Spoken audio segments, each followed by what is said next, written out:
black boxes as stuck as a moniker, particularly in Australia, ever since. The inventor of that system is Dave Warren. It is an Australian invention. Dave worked in he was a defence contractor, actually, in the mid-50s, and originally he was a chemist. Anyway, that's another story entirely. He decided that if he could work out why planes were crashing, then perhaps it was possible to prevent planes from ever crashing for the same reason again. So he developed a system in the mid-50s, and because he was a contractor, he never got paid for the system as an invention, did he? He got 1950s contractors paid, which is not very much money at all. In fact, he didn't even get that for terribly long because his boss told him he didn't think it was a very worthwhile project. So he finished him at home on evenings and weekends pretty much for nothing. Qantas, to their credit, was the first airline in the world to make a mandatory aircraft in 1958. Right, and there are two boxes, as you can see. The box on the right is a data recorder, the box on the left is a continuous tape recorder to maintain the last 7 minutes of conversation in the podcast. The other thing we're going to talk about while we're here is we're going to talk about the slide safety raft. So if everyone's going to have a look at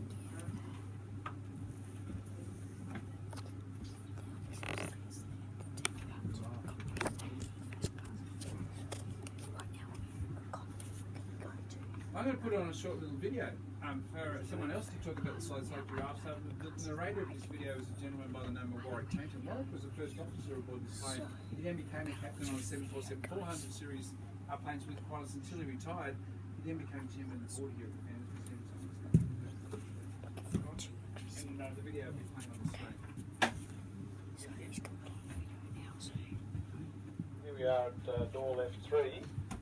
The aircraft's fitted with 10 main doors, and they're all fitted with escape slides. And when you hear them say, arm the doors, they move that handle there, and that connects the slide to the aircraft at the base of the door.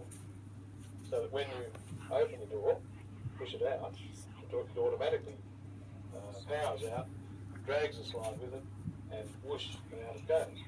Why do we have them? Because we're so far off the ground, even when we're parked. You didn't have any stairs you came up. And this is the quickest and easiest way to go down, just like a slippery lift. These are actually slide rafts, which were invented by an Australian. In fact, Qantas safety manager, Jack Grant, early in the 1970s, when he suggested that we combine the slide and the raft to make slide rafts. And he won the Cumberbatch Trophy. All of their pilots and their navigators, very highly prized safety trophy in the world. So we're very proud of that. Alright, so there's 10 doors in this plane and each of them has a slide safety raft. Alright, now by international standard, a plane this size, if an evacuation is ordered, will be emptied in 90 seconds. As passengers, that leaves us with a dilemma. Do you voluntarily step onto the slide safety raft or accept the fact that if the ground will be pushed? The plane will be emptied.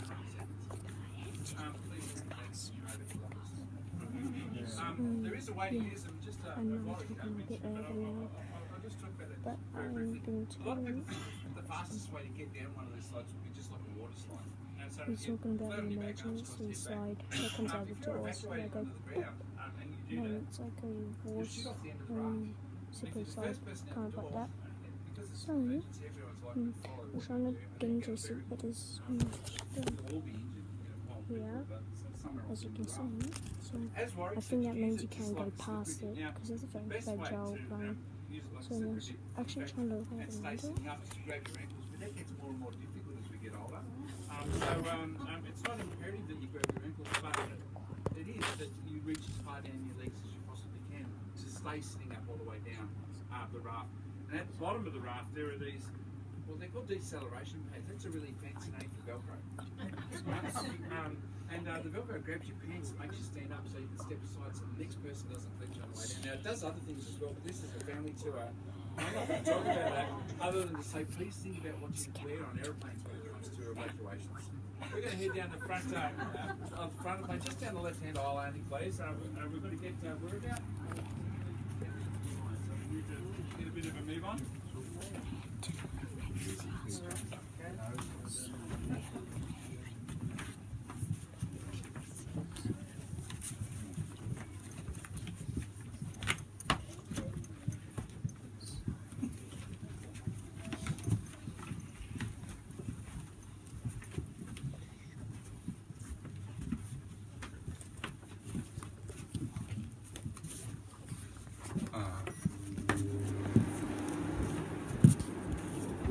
so we get the free run. Welcome to the next class here.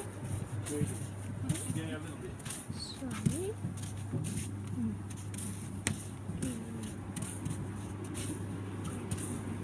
So the luggage space right there.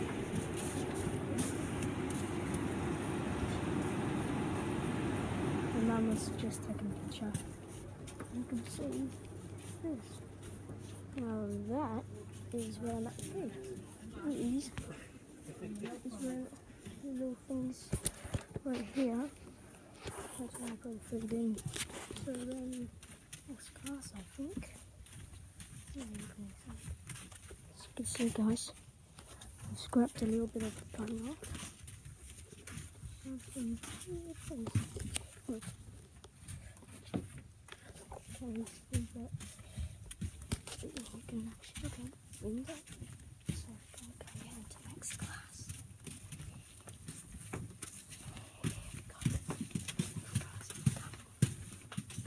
So this is first class, guys. This is first class.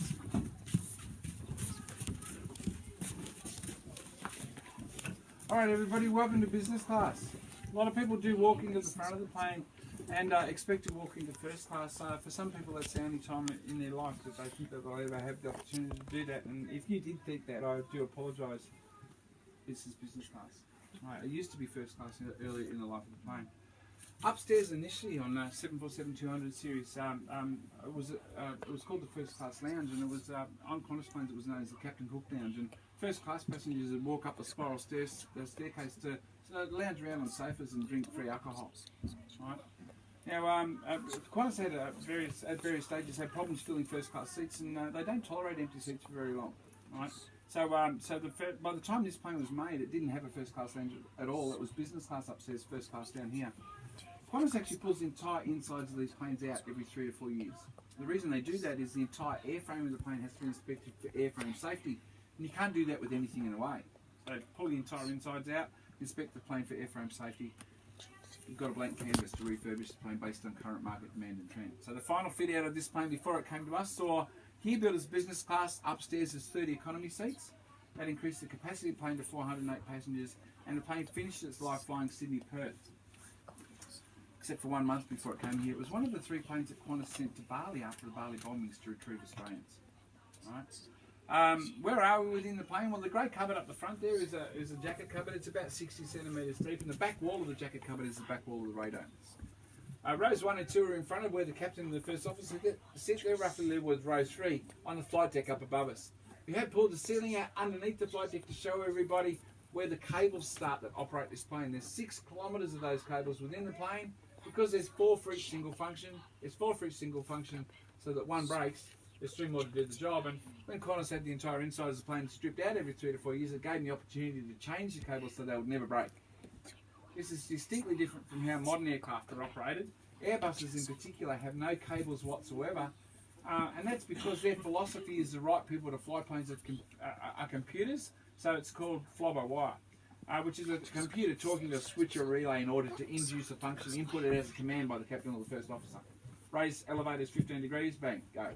Alright.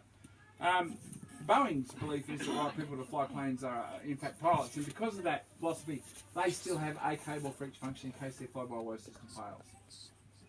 Now, we don't criticise either company, they're both sponsors of the museum.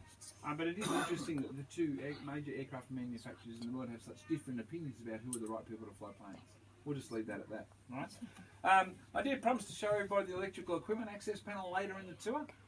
Those of you over that side will be able to look down through that grate and see another grate on the floor of the avionics bay. The rest of you will be able to see it when you walk past this piece of perspex as you come around in just a moment. Right, so that is the avionics bay. The only person who was licensed to enter this area of the plane during flight was the flight engineer. In order for them to get in there, they needed to leave the flight deck, come down the spiral staircase, rip up a piece of carpet over that grate, lift the grate out and climb down the ladder. It used to really, really scare that person there. In fact, it used to create chaos in this section of the plane. It didn't take them very long at all to work out, unless it was absolutely essential to in-flight operation of the plane, leave the repair until the plane was back on the ground, so you didn't create chaos. Right? Now, there was another reason for the flight engineer to go down there and fight. Unruly passengers on the plane meant there were 2 sets of handcuffs held on the plane. The first set were actually up in the flight deck, but just in case the problem was in the flight deck, the other set were held down here. Right? Now, it took us 6.5 years to discover the pair that were down here. And then we had to get them registered as weapons under the Queensland weapons licensing laws and lock them in a safe.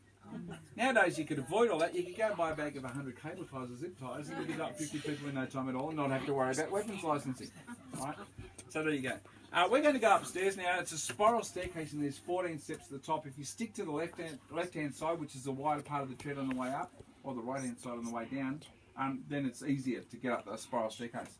I'm going to ask you to follow me upstairs. And when you get to the top of the stairs, please turn left. All right? And we're going to talk about economy class part 2 and the flight deck up there. So come on up.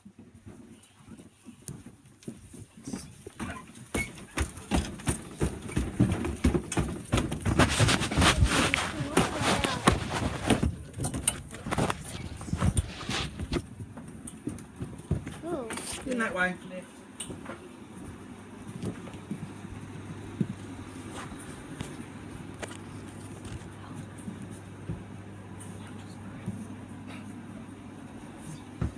This is cute.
He's taking me and stuff. It is powder. Power. What is this?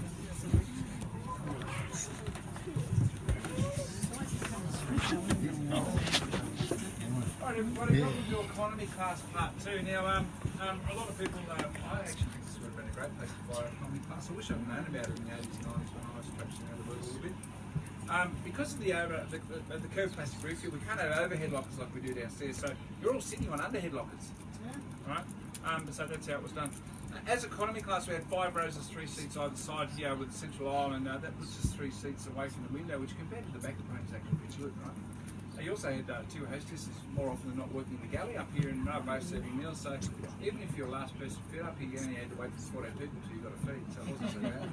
You also had the 2nd largest toilet on the plane, which you only shared with more less people than down the back of the plane. But now, we do have pictures either side of this area as the Captain Cook Lounge. It was never the Captain Cook Lounge on this plane, but a lot of people wondered what it looked like. Very, very 70s, 1971, 72, give or take 5 minutes. All right, have a look at that. Most people are more excited about the flight deck. So let me tell you what it is that you're going to look at. On the front left is the captain's seat, and on the front right is the first officer's seat. And sitting directly behind the first officer's seat is the flight engineer seat. This 747-200 and the 747-300 series of planes from Boeing were the last series from Boeing to have flight engineers aboard. So flight engineers panel is to the right of the flight engineer's seat. In more modern aircraft, that has since been replaced by a little black box called a flight management computer. Flight management computer does 50% of what the pilots used to do in this plane as well. So add in that change, plus a change from analog gauges, which we've got here, to digital dials on video screens, and flight decks after the 200-300 series change forever. Right? To the left of the flight engineer's seat are 2 jump seats there, nominally reserved for the 2nd and 3rd officer if the flight is more than 6 hours long.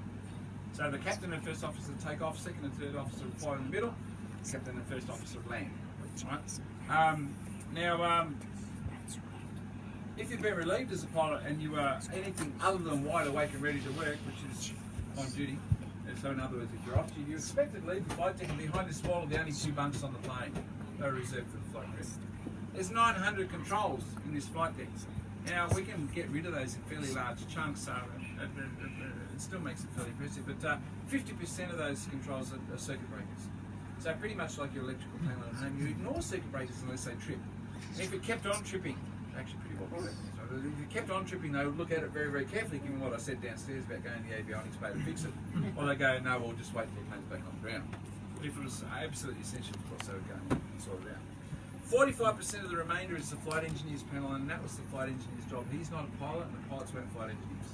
Right? So he looked after the flight engineer's panel. That leaves only 25% of all those controls for 2 pilots to work together to fly the plane. Right? And you will notice that there's a duplication of the instrumentation in front of both pilot seats because they both work together to fly the plane. So it's nowhere near as complicated as it seems. Much harder than telling you about what it is you're going to see up there is telling you how to get in there to look at it, because right here there's a narrowing in the corridor which makes it impossible for 2 people to pass each other.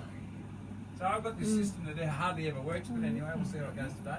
I'm going to ask 4 people to come up here initially, and the only people who don't want to do it are the 2 people doing the moonwalk tour. Right, so if you just, we're going to take you up there later. But if I can get 4 people to come up here, look into the left and look at the bunks and stay on the left-hand side. Once the first of the 4 of you is up to the green rope and has had their look, it's 1 out, 1 in. Right, so we keep it moving in both directions. So if I can get 4 people to get up there initially. And I'm going to give you a little information sheet on the way back. So just 4 initially. Just got to get past that spot there because that's where people are going to try and take you. Just 1 out, 1 in, please.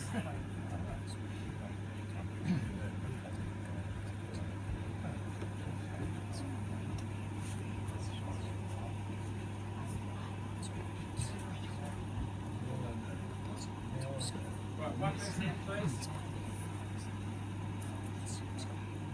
2,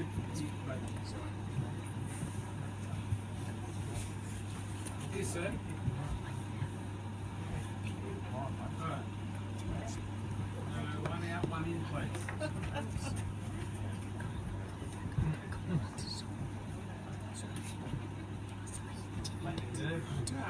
One person in, please.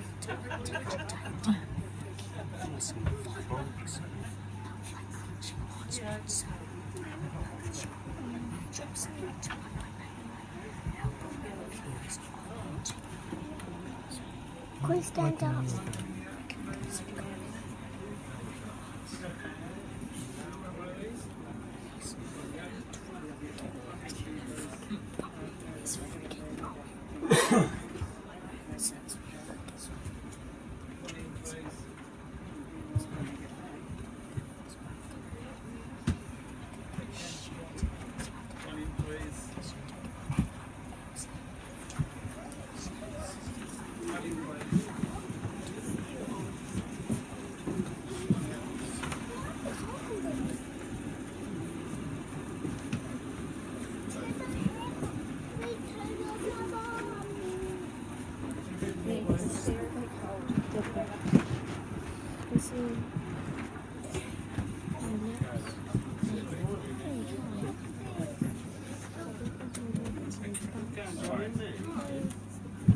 Two people in, please. Just wait so we'll get some people in, otherwise we're just not going to get this. We're not going in there.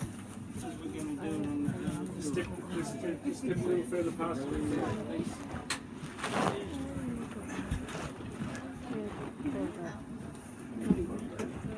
Two people in, please. Oh, yeah, you're right. We might even get through to you. Thank you.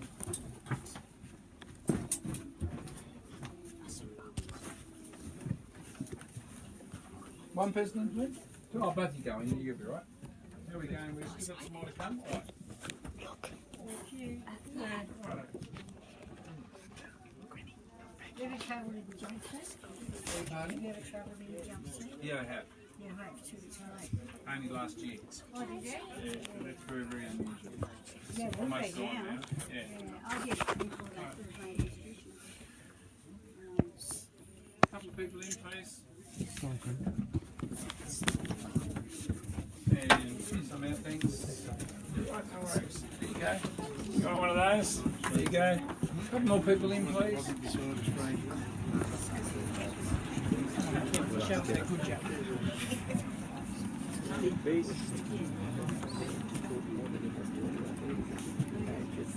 Hang on to that.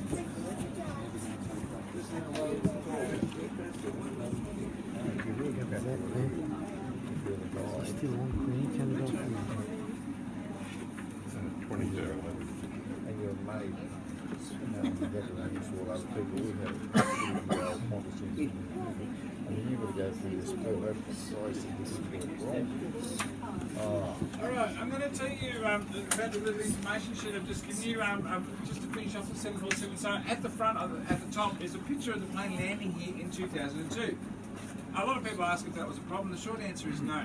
Most people seem to understand a certain size aircraft means a certain length of runway in order to be able to land. And simply put, if the runway isn't long enough to do that, then the plane's not allowed to land there. Right? The runway here is 1,937 metres long, and that was always long enough to land this plane here in wet or dry weather. It's the standard landing charts for both those are different. As long as the plane weighed less than 250 times the weight, 186. Right? In fact, reverse thrust on the two inboard engines only saw the plane pull up in 1,200 metres. So there's heaps of room. The five gentlemen, picture below are the five gentlemen that were in the flight deck on the day. It didn't require a crew of five in terms of time nor distance, but it was a very auspicious occasion for both Qantas and the founders team. So they filled up the flight deck and we were very, very happy to receive them. I don't know how they got home. After they hitched the ride, there was a couple of Qantas planes around that day. Right. On the back of the information sheet is a bunch of facts and figures about the plane. And I know that you might have had such an exciting day here at the founders museum. You might struggle to sleep tonight. I urge you to pick up the information sheet and start reading the facts and figures, because that's better than counting sheep. The last thing I'd like to talk about is this plane's called the City of London. All of Qantas' 707 and 747 series planes were called the City of London. 1979 was Western Australia's 150th anniversary of sesquicentenary. It was also the year that Bunbury in Western Australia was declared a city. Now, there's two great reasons to call the City of Bunbury. It's a lovely way to finish the 747 off. It's not a bad way to start the 707 off either. Did anyone notice the name of the plane when we came into the 707 when we came in? It's the City of Canberra. It actually makes it an extraordinarily special plane because the City of Canberra was reserved for the first of every series. Right? Why was the first of every series called the City of Canberra? The Australian federal government owned Qantas from the late 40s to the end of the 80s. It was homage to the politicians.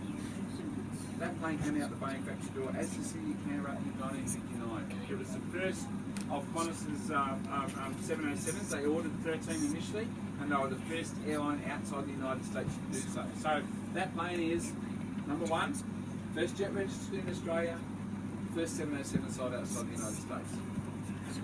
Right. There are a lot of journalists there to take pictures of that because it was the first 707 sold outside the United States. But pretty much as soon as they were over the hill and far away, they actually rolled the plane back into the Boeing factory to work out how to put a spare engine on it, kind of like the V-bot on this plane. Right? So it was tied up in the factory for a while that happened. So it wasn't the first of the 707s to arrive in Australia. So that went to plane number 2 or EBB. Because of that, it was called the City of Canberra. Now we couldn't possibly have two City of Canberras, so this plane was renamed the City of Melbourne while it was sitting in the Boeing factory. Now, EBB landed in Sydney and then went off to Avalon in Victoria for Qantas pilot training, and 4 days after they got it down there, they crashed it. They didn't write the plane off, but they broke the undercarriage with a heavy landing. So they were waiting for some spare parts to turn up, and that meant that it wasn't available to be the first of the 707s to carry passengers in Australia. So that went to plane number 3 or EBC. Because of that, it was called the City of Canberra. We couldn't possibly have two City of Canberra, so they renamed EBB the City of Sydney. And just to keep the politicians happy, we had 3 City Cameras in a period of 6 weeks. It's an interesting enough start to the history of the 707s in Australia. I'm just going to say about this plane now, it's absolutely fascinating. As I said, come out the Boeing factory door in 1959, flew with Qantas until 1967. In 1967, Qantas sold the plane to Pacific Western Airlines in Canada. They used it as a passenger plane until 1978, when they sold it to a company called Tiger Air. It's not today's Tiger Air. Tiger Air was a newly formed subsidiary of the Flying Tiger Air Freight Company in the United States, and Tiger Air was formed specifically to enter the luxury plane market. So Tiger Air sent this plane off to a company called Comtran. The brief they gave Comtran, who were in Texas, was to rip the entire inside of the plane out, second flight deck, and turn it into a luxury yacht on wings. So it's no longer what you would normally expect inside an aircraft. It's now full of teak and mahogany. All the plumbing was gold.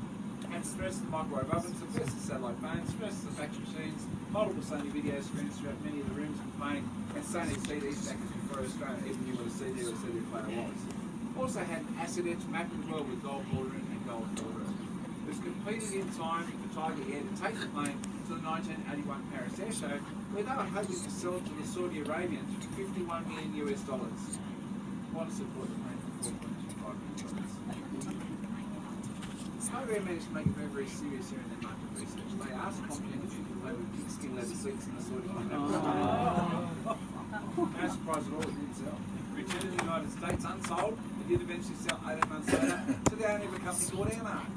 The owner of Airmark is an Australian who shifted his base of operations from Perth to the United States. Before he left, he and his wife bought a large property north of Perth. They wanted to plane to fly from the States to Perth back again and around the rest of the world on business as a designer. I'm not allowed to say his name, which is bad enough to his Alright.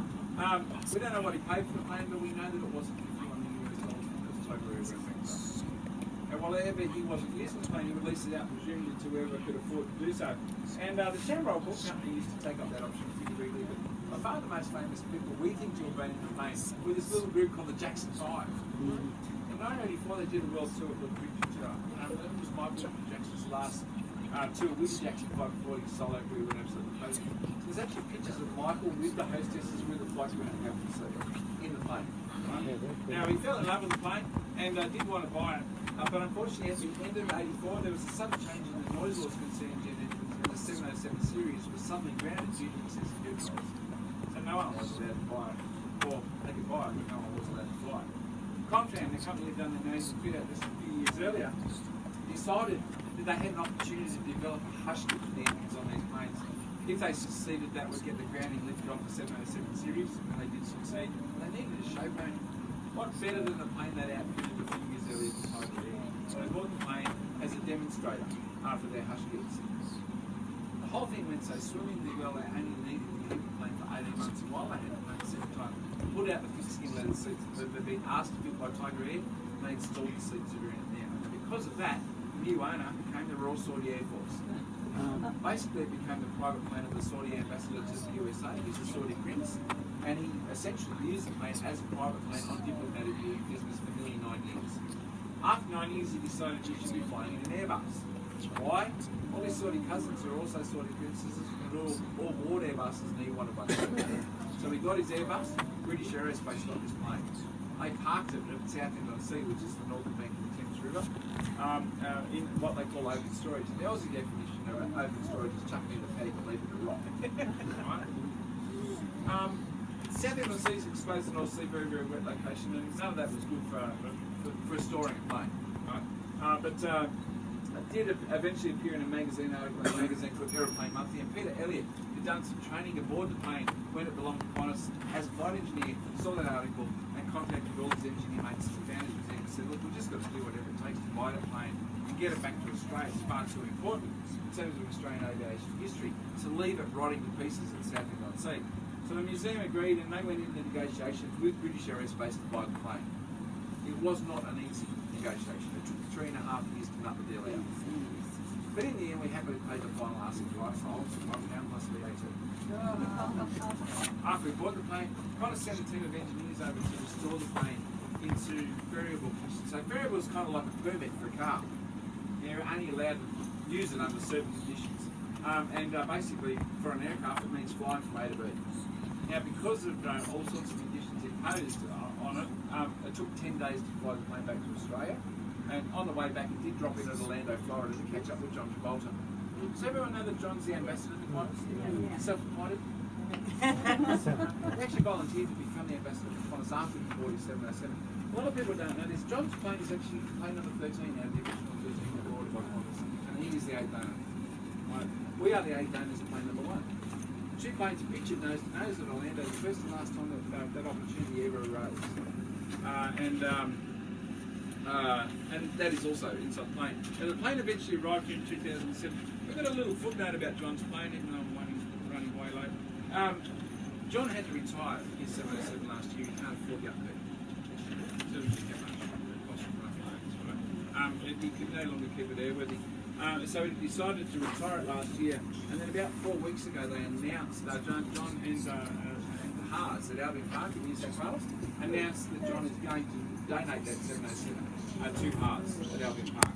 So there will be 2 of Qantas's original 707s in Australia in Qantas colours with that. So that's quite interesting.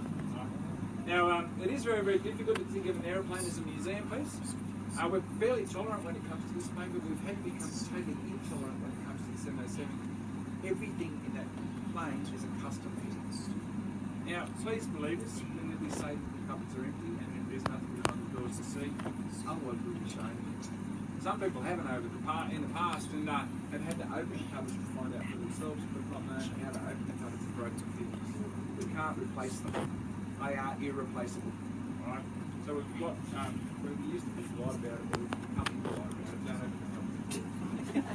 I'm going to ask you to go down the spiral staircase, stick to the right hand side as I said on the way down, go down the front steps of the plane, head up the back steps of the 707. There's only 16 steps up and down the 707. Wipe your feet on a black rubber mat at the top. You'll enter the kitchen or the galley.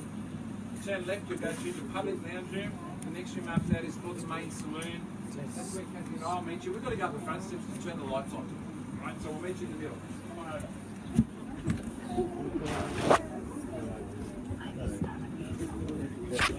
I just follow the crowd. I'll follow the vlogger.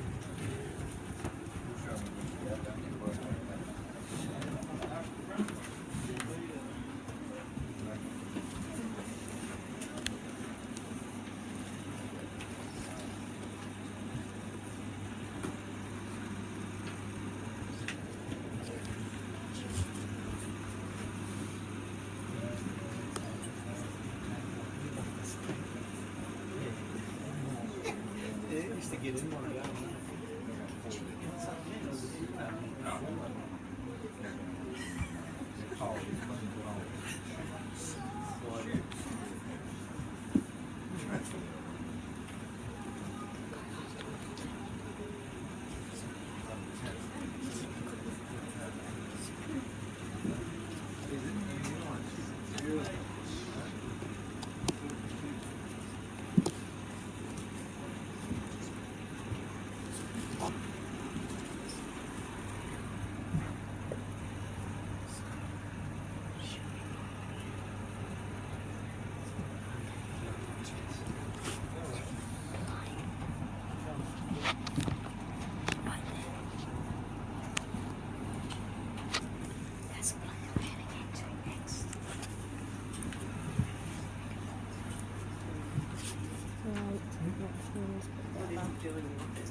Lounge thing, but this is what it used to look like.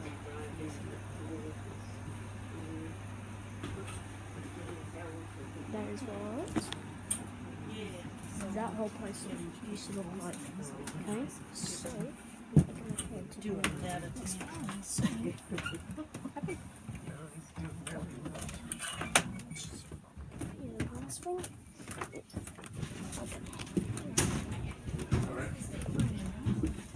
My mom's just took a picture.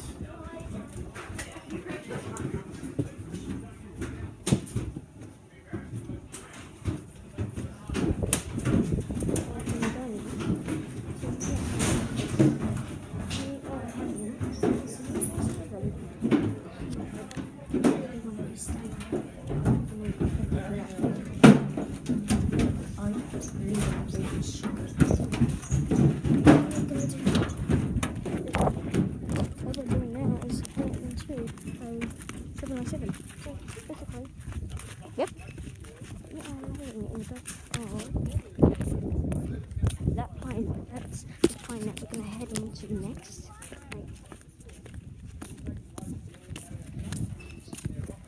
Right, so we are going to be heading into that plane right there. So we have to run a little bit. He's just going straight above us. So we are going to head into one of the oldest airlines ever. Second oldest. This is Winton Australia's qantas trains and it's engines.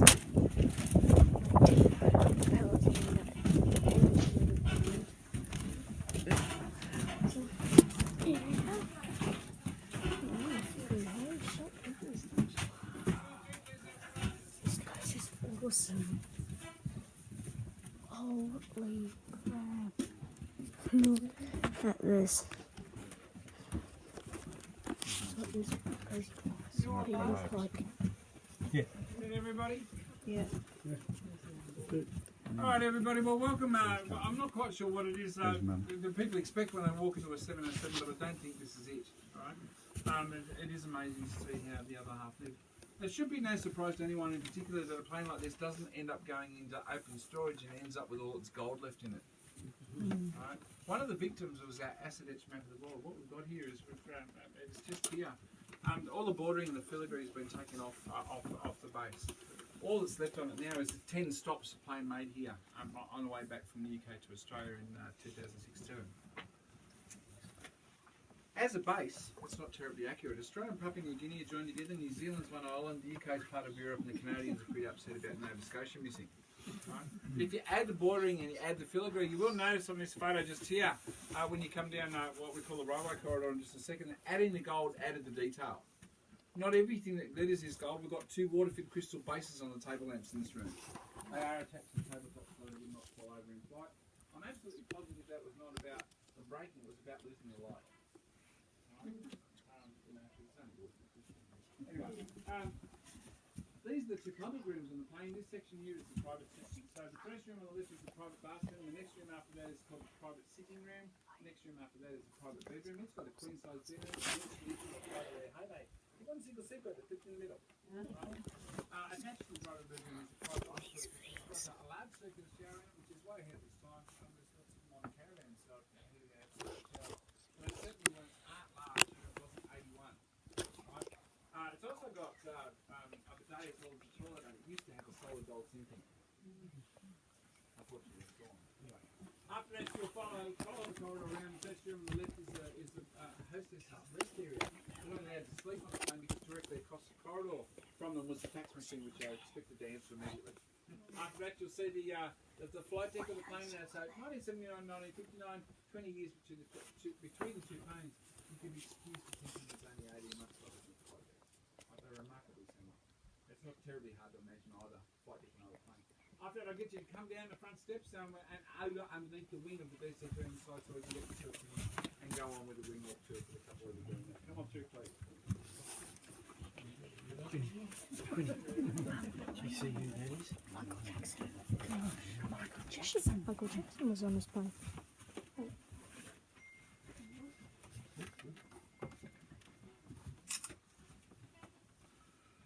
Unbelievable, isn't it? It's beautiful. Look at that. Sorry, I'll just grab one. That's all right. Michael Jackson.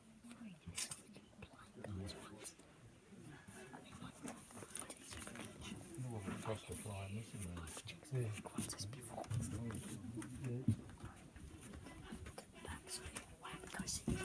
So,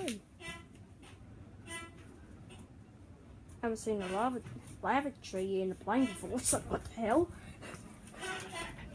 You mind if I see a lavatory? You mind if I see a lavatory? Oh my god! Look at this. That was the lavatory, guys. That's 707. I mean, Jesus freaking Christ.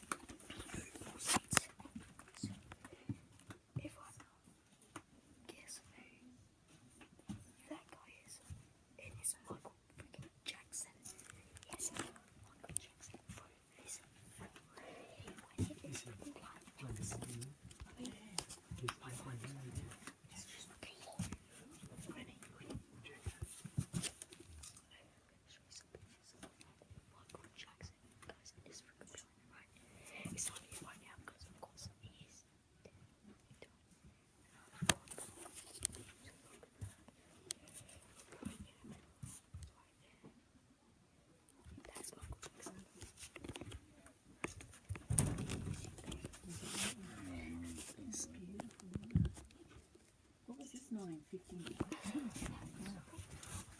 Look at that.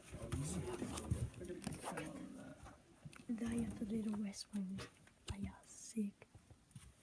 I mean, I am amazed. Yep. Shit, we have to go. Sorry.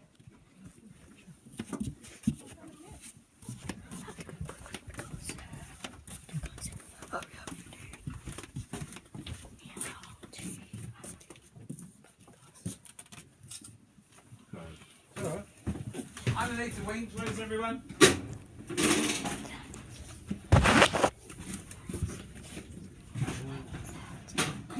Not bad, is it? Yeah, actually, a friend of mine is a pilot for a multi in Perth, Oh, okay. and I've been in there. Oh, right.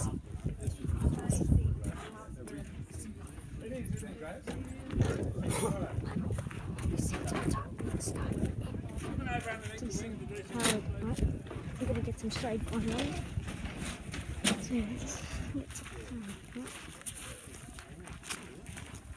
Alright, come on over here, please, everyone. Come on in.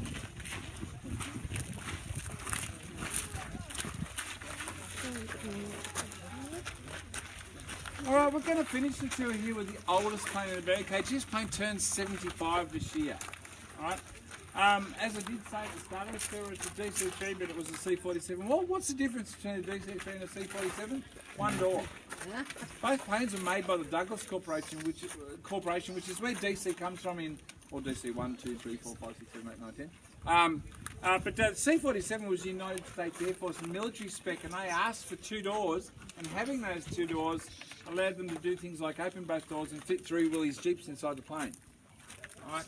Any plane that was built as a C-47 that was later sold to a civilian airline was civilianised and became a DC-3 SIC-3G. Very complicated way of saying C-47 now DC-3. But they all ended up being DC-3, so I can call them DC-3s from now on. These planes are important to lots of old Australians, because lots of old Australians' first flights are on these planes. I just asked you not to hang on to the plane, please. But they're also very, very important to the people who the airlines that owned them, because they were also thought to be the first ever plane that made it possible for an airline to derive a profit purely based on carrying passengers. That caused a major shift in the business thinking of most airlines in the world, because they could suddenly start looking at everything else they used to do as dessert instead of bread and butter. Right? And that allowed companies like Qantas to keep up with the rapidly expanding demand for growth in air services in the late 1940s onwards without going into debt. So it was very, very important in that regard. History of the DC-3, DC-1 was 1933, DC-2 was 1934, DC-3 was December 1935. 11,000 of these planes were made by the end of World War II, 10,000 as built as C-47s. This particular plane was made for the United States Air Force in 1942. They sold it to the Royal Australian Air Force in 1944. The Royal Australian Air Force sold the plane to Qantas in 1948. They painted Qantas Empire Airways livery on the side, and the plane basically spent a good chunk of the rest of its life flying around Papua New Guinea. It did so with Qantas from 1948 until 1960. In 1960, Qantas sold the plane to Trans-Australian Airways, or TAA, and it continued to fly the friendly way around Papua New Guinea. In 1974, TAA sold the plane to Air New Guinea, and they used it as a passenger plane until 1982. In 1982, the plane was sold to Bush Pilot Airlines of Cairns, who converted it into a freighter, and they used it as a freighter until Bush Pilot folded in 1987. Went through the hands of 2 skydiving outfits after that before it was bought by Laurie McIver in 1991. Laurie's from Sydney, and he bought the plane in order to restore the plane to its full form of glory, but he was tragically killed before he could finish the restoration, so the restoration was never completed. Understandably, his wife, now widow, didn't know what to do with the plane for a while. It took her some time to pop it on the market, and it took some time to sell. And then even after it was sold to John Williams of Hobart, it took him 2 years to get to Sydney to inspect the plane. When he finally got there, he actually found the plane to be so full of corrosion it was deemed no longer airworthy, and the plane was permanently grounded. So he went through the logbooks of the plane, and in 2004 he decided the only decent thing left doing with the plane was donating it to the Qantas Founders Museum. So in 2005 they pulled the wings off the plane, stuck those on a low ladder, fuselage on top, drove it up here by road from Sydney. When the plane got here in 2005, the public of Longreach were invited to a public working bee to help reassemble a plane. So there's a very close affinity between this plane and the museum because of that little working bee. All right. And in fact, that's just in keeping with the museum's philosophy of being about community. All right. Now, ladies and gentlemen, and boys and girls, other than having a quick look in the back door of the DC3, that is the end of the tour, but I would just like to say thank you to you all on behalf of the museum. We don't get to say thank you to most of the people who do visit the museum only because they can get out the door before we have the opportunity to say so. But we do like to thank everybody who comes on a jet tour because we can. A lot of people think because we have Qantas in the name of our museum, they're actually part of Qantas Airways. We're not. We're a not-for-profit organisation who started the museum in Longreach because this was Qantas's first base of operations, and as I said, it's a story about people and community. Qantas have been very, very generous to us. They gave us this plane instead of scrapping it. They sent engineers over to restore this plane in favourable condition, painted us up for both the DC3 and the Catalina, and in January 2016 they sent another team of engineers across to Manila to pull apart a super Constellation for us, which turned up here about 4 weeks ago. It's taken 2 years to get that plane here, and the only reason we can think about these sorts of projects is because of our visitors. Everything you pay gets poured back into the museum, right? In order for us to continue to fund what we do and pay our bills as well.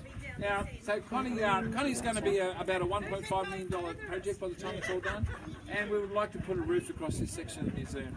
That's going to cost us about $7.5 million, so we can look after the planes a bit better. But it's only because of everyone who comes to the museum that we can even think about these things. So I hope you really enjoyed today's tour of the planes. I hope you enjoy the museum just as much, but thank you on behalf of the museum for coming. Come on around this side, we'll have a quick look at your eye, and you can continue on with the wing walk tour. And so we'll get you all to go out on the birdcage and then come on, go back. I'll see you.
Bye.